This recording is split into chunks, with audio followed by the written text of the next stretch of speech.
ज्ञान गुण सागर, जय कपीस तिहुँ लोक उजागर। हनुमान लला ने अचानक ही शारीरिक विकास की बहुत सारी सीढ़ियां चढ़ ली थी। उनकी बाल लीला देख वाली ये समझ गया था कि हनुमान लला कोई साधारण शिशु नहीं है। वो हनुमान लला के प्राण लेने हेतु एक बार फिर केसरी भवन में आता है। हनुमान लला वो इस प्रकार सेब के प्रति आकर्षित हुए कि उन तक पहुँचने के लिए वो अपने पैरों पर स्वयं खड़े भी हो गए। ये देख वाली और सुग्रीव आश्चर्यचकित रह जाते हैं। स्वयं देवर्षि नारद जी ने मुझे कहा कि ये मरकट तेरे पतन का कारण बनेगा। मेरे होते हुए आपका पतन? कभी नहीं।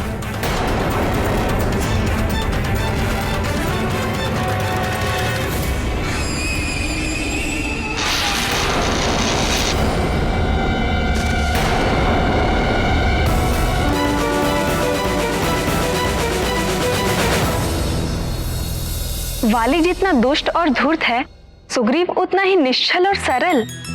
कितनी सरलता से वो घमंडी वाली के झूठ में आ गया। निर्मल मन जन सो मोहि पावा, मोहि कपट छल छिद्र न भावा।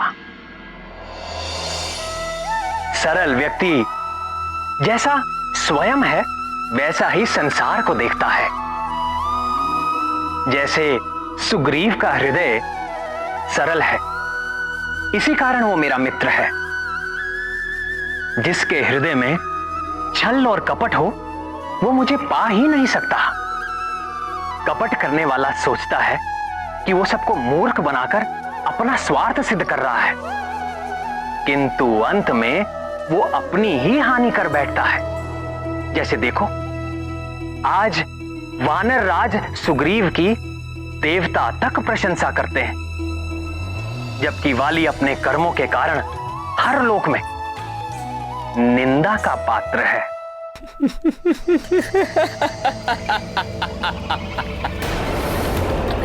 भैया मैं गिर गया और आप हंस रहे हैं? क्योंकि मैं भी तुमसे पूर्व इसी तरह गिर चुका हूं, ठीक वहीं से।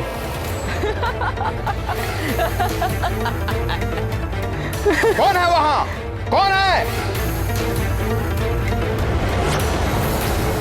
कहां गए? ये सब तो यहां से आ रहे थे, कहां गए?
आपको भी भूख लग रही क्या भैया?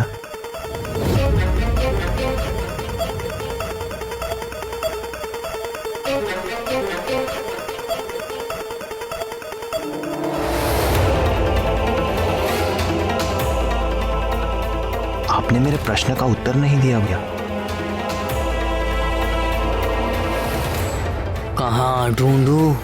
भैया हमने प्रायः पूरा राजभवन ढूंढ लिया, किंतु वो शांत और सुंदर शिशु अब तक नहीं दिखाई दिया। शांत सुंदर? मरकट बोलो, मरकट शत्रु है वो हमारा। मुझे क्षमा करें भैया, मैं भूल गया था। अब मैं सदा स्मरण रखूंगा, मरकट मरकट।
प्रणाम वानरराज।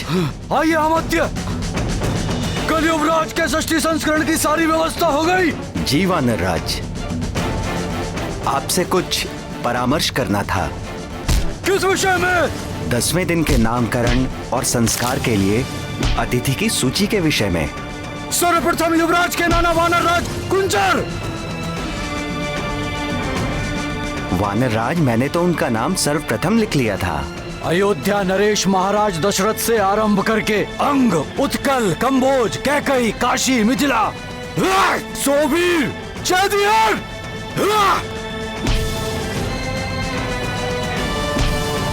सात सभी मित्र राज्यों को निमंत्रण दे। मलय, माल्यवान, मैनक और मध्यांचल के भी शासकों को निमंत्रण भेजिए।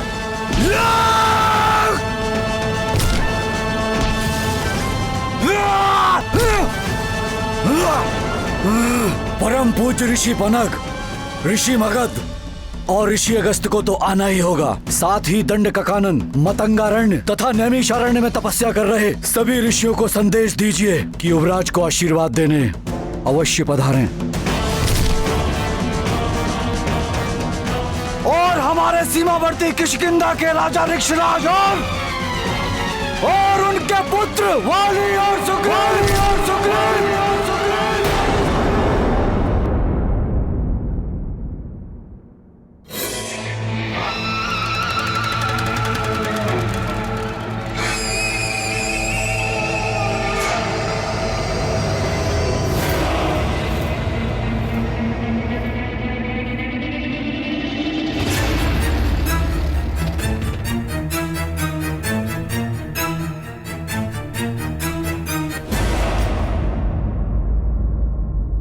नामकरण के साथ कल के षष्ठी संस्कार में भी उन दोनों को आमंत्रित कीजिए। प्रणाम महाराज। महाराज, ऋषि शवानी के शिष्य आपसे मिलने की अनुमति चाहते हैं। आने दो। जी महाराज।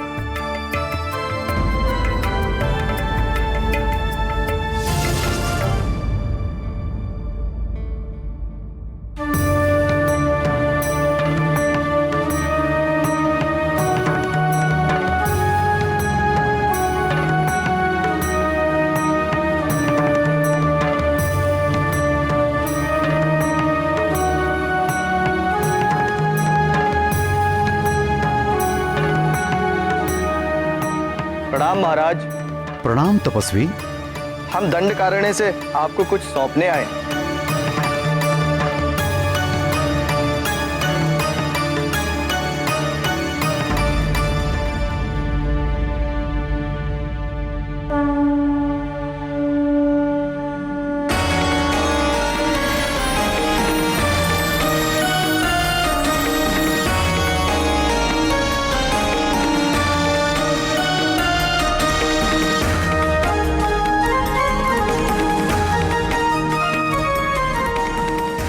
यह अष्ट धातु से निर्मित एक सिद्ध गदा है महाराज। हमारे गुरु के गुरु ने यह गदा तपस्या करके स्वयं दिव्य शक्तियों से प्राप्त की थी महाराज। किस प्रयोजन से? और एक तपस्वी का गदा से क्या कार्य? राक्षसों से संघर्ष करने के लिए हमारे गुरु के गुरु ने क्षत्रिय कुल में जन्म लिया था महाराज, किंतु कालांतर में उन्होंने हिंसा का त्याग करके अहिंसा का व्रत धारण किया था महाराज। उनके देहावसान के पश्चात यह गदा हमारे गुरु ऋषि सावर्णी की सुरक्षा में थी। सुरक्षा में? जी, वे अपने गुरु की आज्ञा अनुसार इस गदा के अधिकारी के जन्म लेने की प्रतीक्षा कर रहे थे, किंतु 2 सप्ताह पूर्व उन्होंने भी देह त्याग दी।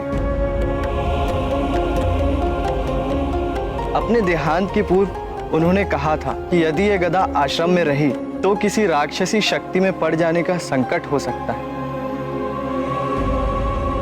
अतः उनके आदेश पर ही हम यह सिद्ध गदा आपको सौंपने आए हैं। किंतु मुझे ही क्यों? उन्होंने कहा था कि शम्भ साधन नामक राक्षस के वध के पश्चात आप ही इस गदा के योग्य अधिकारी हैं। अच्छा, जो इसके वास्तविक अधिकारी हैं वो कौन है? मैंने भी उनसे यही प्रश्न पूछा था। तो उन्होंने क्या उत्तर दिया? समय आने पर इस गदा का वास्तविक अधिकारी स्वयं आपसे यह गदा मांग लेगा महाराज, और आप यह गदा उसे सहर्ष दे भी देंगे। ऋषियों की बातें सदा समझ में नहीं आती, किंतु समय बीतने पर हर रहस्य खुल ही जाता है।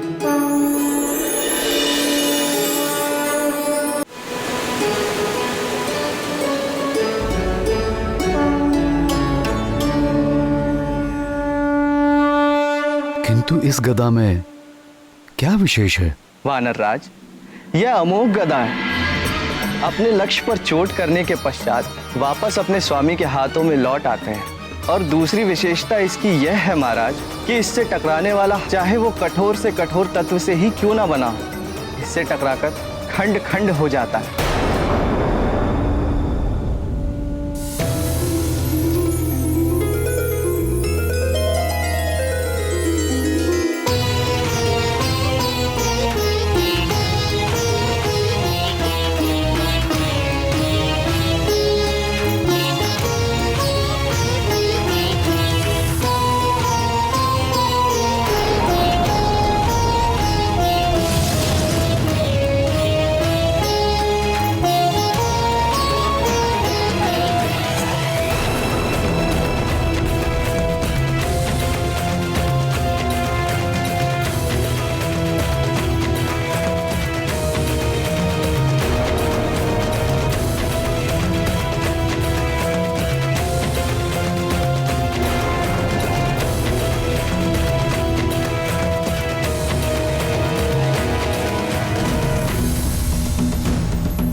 अज्ञानी। अब मैंने क्या किया भैया?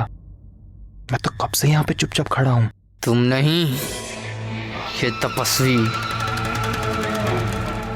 तपस्वी इतना भी नहीं जानता कि इस गदा का योग्य अधिकारी कौन है। कौन है भैया? कौन है? मैं महानतम। और कौन? वो तो आप हैं भैया। ये गदा तो किष्किंधा में होनी चाहिए। मेरे पास मुझ महानतम के हाथ में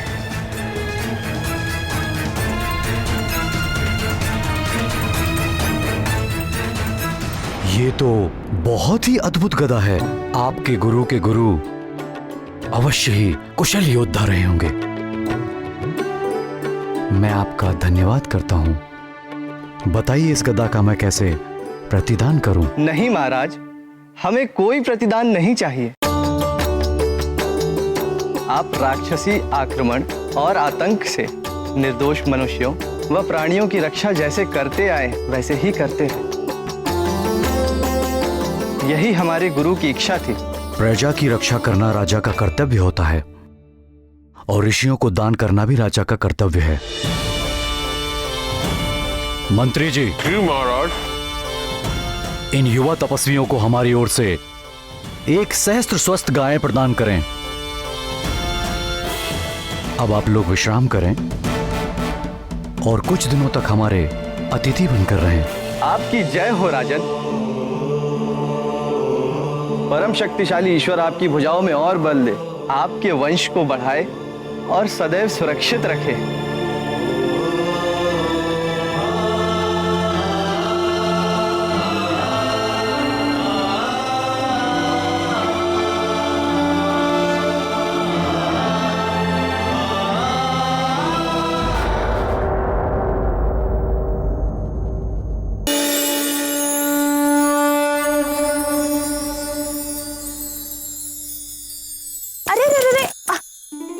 अभी नहीं बेटा, अन्नप्राशन के पश्चात। आ जाओ।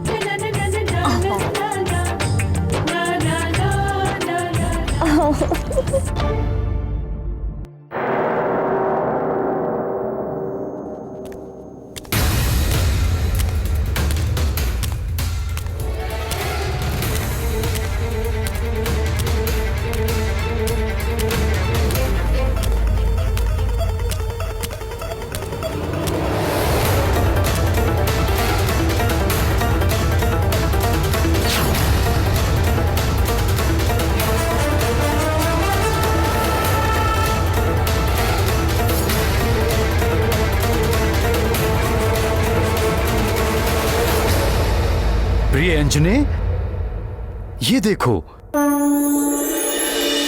क्या पहना? मेरा नया गदा।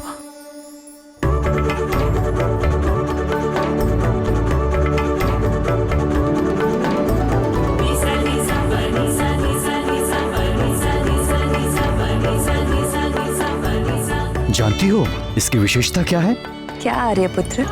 ये अमोघ गदा लक्ष्य पर चोट मारकर स्वामी के हाथों में स्वयं वापस आ जाता है। और उससे भी अधिक विशेषता है, ये कठोर से कठोर शस्त्र को एक ही टक्कर में खंड खंड कर देता है।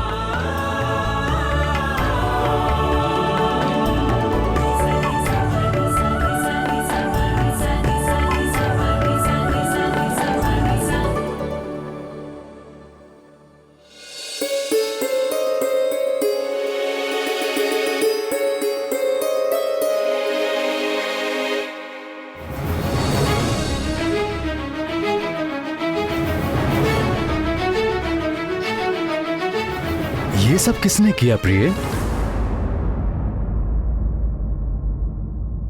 न जाने किसने किया। मेरे कक्ष से जाने के पूर्व तो ये सब सेब वहां पेट पर पड़े हुए थे। आपके जाने के पूर्व कोई कक्ष में आया था क्या? नहीं, कोई भी नहीं। सिर्फ आपके ये पुत्र ही थे। किंतु हमारे पुत्र तो कुल 5 दिन के हैं। वो यहाँ तक कैसे पहुँच पाएंगे? वो तो अभी खड़े भी नहीं हो सकते। जय हनुमान ज्ञान गुण सागर, जय कपीस तिहु लोक उजागर। राम दूत अतुलित बल धामा, अंजनी पुत्र पवन सुत नामा। महावीर विक्रम बजरंगी, कुमति निवार सुमति के संगी। कंचन वरन विराज सुबेसा, कानन कुंडल कुंचित केसा। जय हनुमान ज्ञान गुण सागर जय कपीस तिहु लोक उजागर राम दूत अतुलित बल धामा अंजनी पुत्र पवन सुत नामा। हाथ वज्र और ध्वजा बिराजे कांधे मूंज जनेऊ साजे शंकर सुवन केसरी नंदन तेज प्रताप मां जगवंदन। विद्यावान गुणी अति चातुर राम काज करिबे को आतुर प्रभु चरित सुनिबे को रसिया राम लखन सीता मन बसिया। जय हनुमान ज्ञान गुण सागर जय कपीस तिहु लोक उजागर राम दूत अतुलित बल धामा अंजनी पुत्र पवन सुत नामा।